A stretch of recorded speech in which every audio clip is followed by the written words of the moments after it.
अस्सलाम वालेकुम जी। आपको बताना चाहूँ कि आज मुख्तलिफ केसेस जो लगे हुए थे, खान साहब और बीबी साहबा का तोशा खाना केस जो लगा हुआ था इस्लामाबाद हाई कोर्ट में, जिसमें खान साहब और बीबी साहबा की जो इलीगल अरेस्ट डाली गई थी, गिरफ्तारी डाली गई थी, उसको इस्लामाबाद हाई कोर्ट में चैलेंज किया गया था।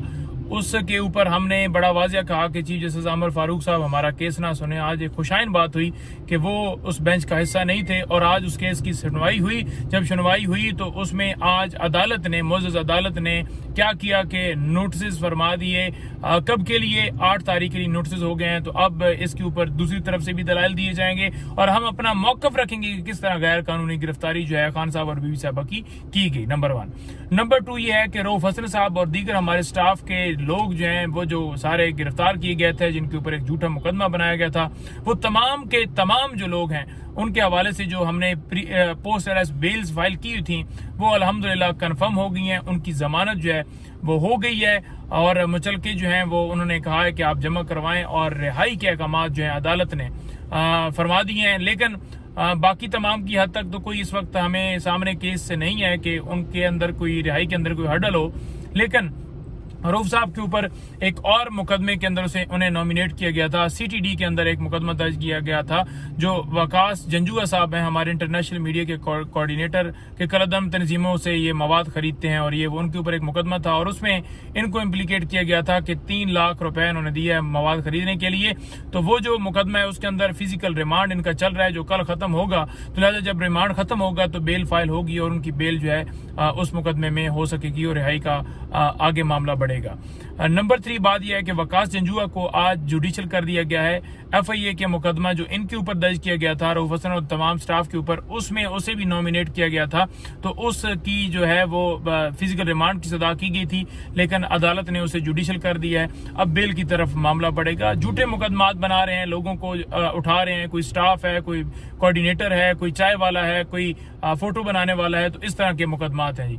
और PTI को जलसा और रैली करने के हवाले से जो दरखास्तें थी जिसके ऊपर अलाउ नहीं किया गया था और तो इन्हें अदालत में गए थे, वो भी आज समाअत हुई। तो उनकी तरफ से ये बताया गया, इंतजामी की तरफ से 22 तारीख को ये जलसा कर सकते हैं। हमने कहा कि 13 अगस्त को रात को जो है 13 अगस्त वाले दिन हम चाहते हैं कि जलसा हो, क्योंकि 14 अगस्त जो है वो हमारा जो है वो दिन है जो 14 अगस्त आज़ादी का दिन है। तो लिहाजा हम 13 अगस्त को करना चाहते हैं, क्योंकि ये बहाने बनाते हैं। अगर ये अपनी डेट भी देते हैं तो उसके ऊपर भी ये मुकर जाते हैं। अदालत ने कहा कि 2 दिन के अंदर डिसाइड किया जाए। अगले जुमे के लिए उन्होंने रखा कि अगर कोई आपको फिर मसला हुआ तो आप रजू कीजिएगा। लेकिन आज जो डिप्टी कमिश्नर है इस्लामाबाद का, वो झूठ बोल रहा था कि हमने तो कभी ना रैली रोकी है ना जलसा रोका है।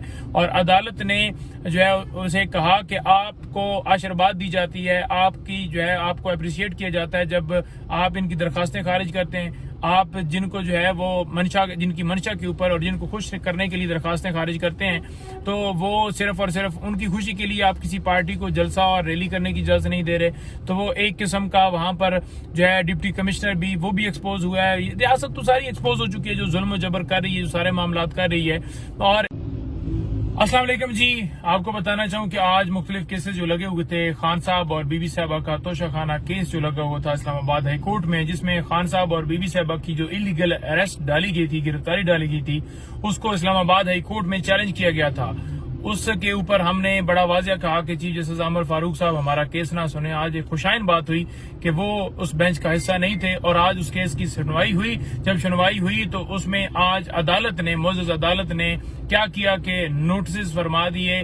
कब के लिए? 8 तारीख के लिए नोटिस हो गए हैं। तो अब इसके ऊपर दूसरी तरफ से भी दलाइल दिए जाएंगे और हम अपना मौकफ रखेंगे कि किस तरह गैर कानूनी गिरफ्तारी जो है खान साहब और बीबी साहबा की गई। नंबर 1। नंबर 2 ये है कि रऊफ हसन साहब और दीगर हमारे स्टाफ के लोग जो हैं वो जो सारे गिरफ्तार किए गए थे, जिनके ऊपर एक झूठा मुकदमा बनाया गया था, वो तमाम के तमाम जो लोग हैं उनके हवाले से जो हमने पोस्ट अरेस्ट बेल्स फाइल की थी वो अल्हम्दुलिल्लाह कंफर्म हो गई हैं। उनकी जमानत जो है वो हो गई है और मुचलके जो हैं वो उन्होंने कहा है कि आप जमा करवाएं और रिहाई के अहकाम जो हैं अदालत ने फरमा दिए हैं। लेकिन बाकी तमाम की हद तक तो कोई इस वक्त हमें सामने केस से नहीं है कि उनके अंदर कोई रिहाई के अंदर कोई हर्डल हो।